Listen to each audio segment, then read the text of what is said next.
नमस्कार दोस्तों, मैं आपका दोस्त सोनू शर्मा। साथियों, इस वक्त मौजूद हूँ सिरसा। साथियों, 3 दिन पहले एक लड़की ने एक फौजी पर आरोप लगाए थे और कहा था कि फौजी साहब ने मेरे पेट पर लात मारी है और उसके बाद में मेरी ट्यूब फट गई है और अब मैं बच्चे को जन्म नहीं दे सकती। और भी गंभीर आरोप लगाए थे। उसके बाद फौजी साहब सीधे हमारे पास आए हैं और अनेक खुलासे हमारे सामने कर दिए। साथियों, ये खुलासा करने के बाद में हमारी आंखें खुली की खुली रह गई। साथियों, सर जी, जैन सर, मेरा नाम रणजीत सिंह है जी। मैं भारतीय सेना में एक सर्विस कर रहा हूँ सर, एक जवान हूँ सेना का। और मेरा गांव बुढ़ी मेड़ी, तहसील इलाहाबाद और ज़िला सिरसा का रहने वाला हूँ सर। मेरी मैरिज पिंड लक्कड़ा वाली, तहसील काला वाली मंडी विच होई सीगी जी। ते मेरी मैरिज नूं कम से कम 1 साल 9 महीने हो गए जी। कल मेरी वाइफ ने रिश्तेदारां दे भड़कावे विच आके मेरे बारे कुछ गलत बयान दे के गई है, जो कि उन्हां बयानां नूं मैं स्पष्ट रूप दे विच बयान करना चाहुंदा जी।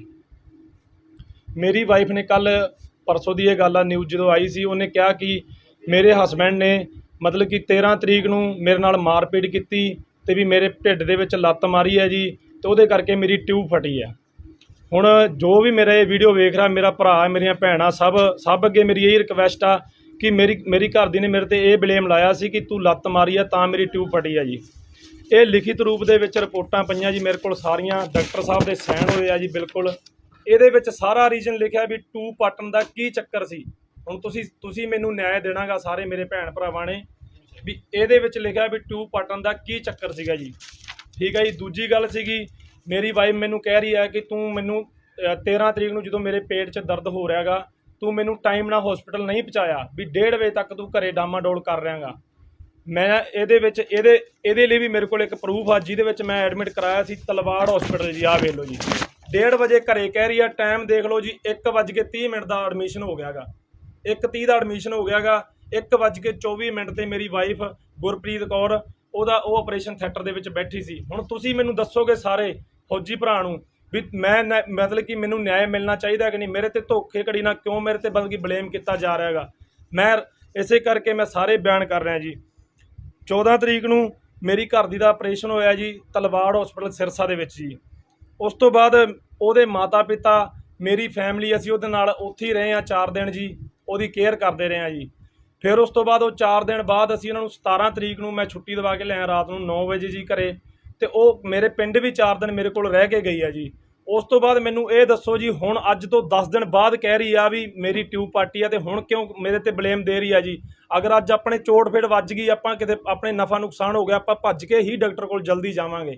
ਇਹ ਨਹੀਂ ਵੀ ਅੱਜ ਤੋਂ ਬਾਅਦ ਮੇਰੇ ਅੱਜ ਬਾਂਹ ਤੇ ਕੋਈ ਸੱਟ ਵੱਜ ਗਈ, ਮੇਰੇ ਨਾਲ ਕੋਈ ਅਣਹੋਣੀ ਹੋ ਗਈ ਆ ਤੇ ਮੈਂ 10 ਦਿਨ ਬਾਅਦ ਜਾ ਕੇ ਮੈਂ ਮਤਲਬ ਕਿ ਉਹਨੂੰ ਡਾਕਟਰ ਨੂੰ ਦੱਸੂਗਾ ਵੀ ਮੇਰੇ ਯਾਰ ਐਂ ਕਰਕੇ ਸੱਟ ਵੱਜੀ ਆ। ਮੇਰੇ ਤੇ ਝੂਠਾ ਕੇਸ ਪਾਇਆ ਜਾ ਰਿਹਾ ਜੀ। ਠੀਕ ਹੈ ਜੀ। ਇਸ ਦੇ ਮਾਤਾ ਪਿਤਾ ਦੀ ਮੈਂ ਇਹ ਗੱਲ ਕਹਿਣਾ ਜੀ, ਜਿਹੜੇ ਜ਼ਿੰਮੇਵਾਰ ਲੋਕ ਆ ਜੀ, ਇਸ ਦੇ ਮਾਤਾ ਪਿਤਾ ਮੇਰੇ ਤੋਂ 14 ਲੱਖ ਰੁਪਏ ਦੀ ਡਿਮਾਂਡ ਕਰਦੇ ਆ ਜੀ। 14 ਲੱਖ ਰੁਪਏ ਦੀ ਡਿਮਾਂਡ ਕਹਿੰਦੇ ਆ ਕਿ ਫੇਰ ਹੀ ਤੈਨੂੰ 14 ਲੱਖ ਰੁਪਇਆ ਦੇ ਫੇਰ ਹੀ ਤੈਨੂੰ ਤਲਾਕ ਦੇਵਾਂਗੇ ਤੇ ਫੇਰ ਹੀ ਮਤਲਬ ਕਿ ਅਸੀਂ ਆਪਦਾ ਨਿਬੇੜਾ ਕਰਾਂਗੇ। 14 ਲੱਖ ਰੁਪਏ ਮੇਰੇ ਤੋਂ ਮੰਗਦੇ ਆ ਜੀ। ਤੇ ਮੈਂ ਗਰੀਬ ਬੰਦਾ ਜੀ, ਘਰ ਦੇ ਵਿੱਚੋਂ ਇਕੱਲਾ ਹੀ ਮੈਂ ਸਰਵਿਸ ਕਰਨ ਵਾਲਾ। ਮੇਰੇ ਮਾਂ-ਬਾਪ ਬਜ਼ੁਰਗ ਨੇ, ਉਹਨਾਂ ਦੀ ਦਵਾਈ ਚੱਲਦੀ ਆ ਜੀ। ਤੇ ਮੈਂ ਅਗਰ ਮੈਂ 14 ਲੱਖ ਹੁੰਦਾ ਤਾਂ ਮੈਂ ਉਹਨਾਂ ਨੂੰ ਕਿਵੇਂ ਦੇ ਦਾਂ ਜੀ। ਪਰ ਮੇਰਾ ਤੇ ਇੱਕ ਇਹ ਵੀ ਬਿਆਨ ਆ ਜੀ, ਮੈਂ ਪੈਸੇ ਵੀ ਨਹੀਂ ਦੇਣਾ ਚਾਹੁੰਦਾ 14 ਲੱਖ ਰੁਪਏ, ਤੇ ਮੈਂ ਉਹਨਾਂ ਨੂੰ ਤਲਾਕ ਵੀ ਨਹੀਂ ਦੇਣਾ ਚਾਹੁੰਦਾ। ਮੈਂ ਇਹੀ ਕਹਿਣਾ ਜੀ ਮੀਡੀਆ ਅੱਗੇ ਕਿ ਮੇਰੀ ਵਾਈਫ ਆ, ਮੈਂ ਉਹਨੂੰ ਵਸਾਉਣਾ ਚਾਹੁੰਦਾ ਤੇ ਉਹ ਜਿਵੇਂ ਗਈ ਉਵੇਂ ਆਪਦੇ ਆਪ ਘਰੇ ਆ ਜੇ ਜੀ। ਮੈਂ ਇਹੀ ਗੱਲ ਕਹਿਣਾ ਚਾਹੁੰਦਾ ਜੀ।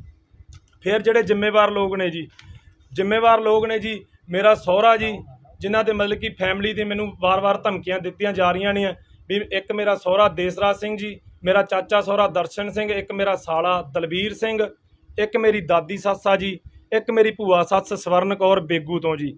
ਇਹ ਮੈਨੂੰ ਕਹਿੰਦੇ ਨੇ ਕਿ ਮਤਲਬ ਕਿ ਇਹੋ ਹੀ ਮੈਨੂੰ ਕਹਿੰਦੇ ਵੀ ਤੂੰ ਪੈਸੇ ਦੇ 14 ਲੱਖ ਰੁਪਏ। ਇਹਨਾਂ ਨੇ ਮੇਰੀ ਫੈਮਿਲੀ ਦਾ ਮਤਲਬ ਕਿ ਮੇਰਾ ਮੈਟਰ ਨਹੀਂ ਹਲਾਉਣ ਦੇ ਰਹੇ ਜੀ।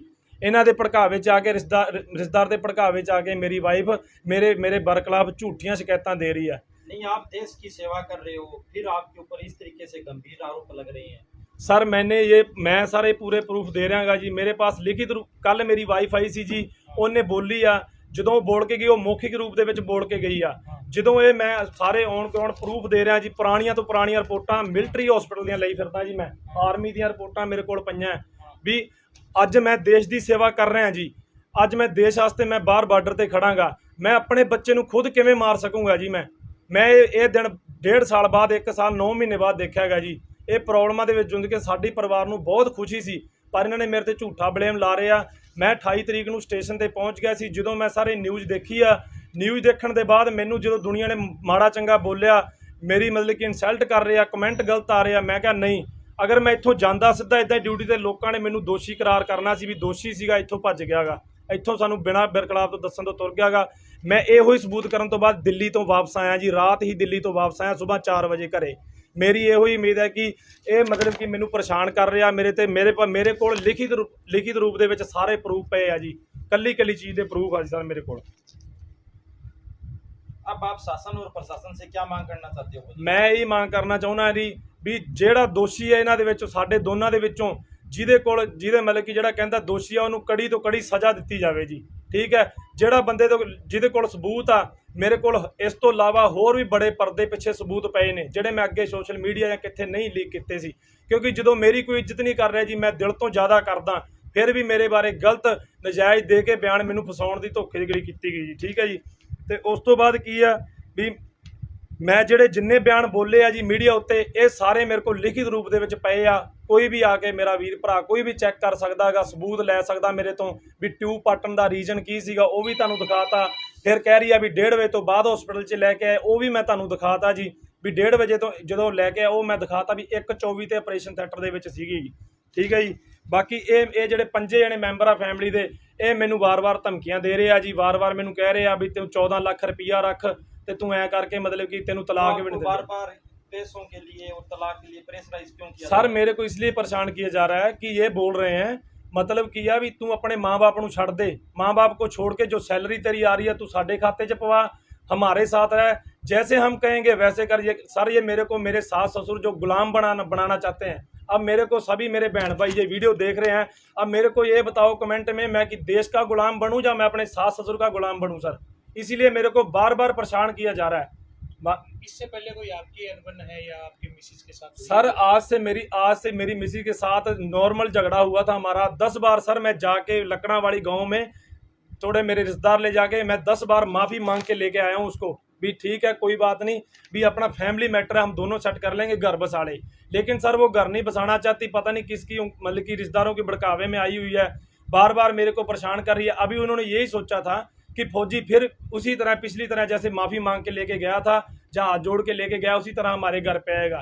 मेन बात यही है सर, मेरे को वो गुलाम बनाना चाहते हैं, मेरे माँ बाप को गलत बोलती है मेरी वाइफ ये बोलती है कि इनके पास मैंने नहीं रहना, इन्होंने तो मर खप जाना है, इनसे हमारे बदबू आती है, ठीक है सर। यही क्यों मांगी फिर आपने? सर माफ़ी ये मांगी मैंने क्योंकि मेरी और मेरी फैमिली में झगड़ा था, ठीक है जी, तो उसमें हमारी दोनों मियाँ बीबी की लड़ाई थी।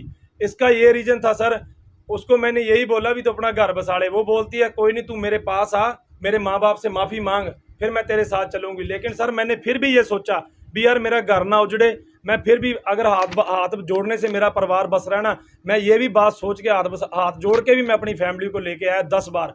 उस बंदों के मेरे पास सबूत पड़े हैं, और जो बंदे साथ गए हैं वो भी गवाह हैं, VIP बंदे हैं वो भी, जो हनुमानगढ़ से भी हैं और रिश्तेदारी में मामले में हैं, ठीक है सर। इसलिए मेरे को बार बार यही बात है कि 5 बंदे परेशान कर रहे हैं, 14 लाख की डिमांड करते हैं बार बार, और मेरे को बार बार भड़काया जा रहा है, ठीक है। इसीलिए मैं दिल्ली से आज वापस आके, आज मैं फिर जा रहा हूँ ड्यूटी पे, दिल्ली से वापस आके मैं ये सभी लोगों को सच्चाई बताने आया था, जो मेरे को बार बार मतलब कि कमेंटों में आ रहे हैं इस फौजी को फांसी होनी चाहिए, ये होना चाहिए।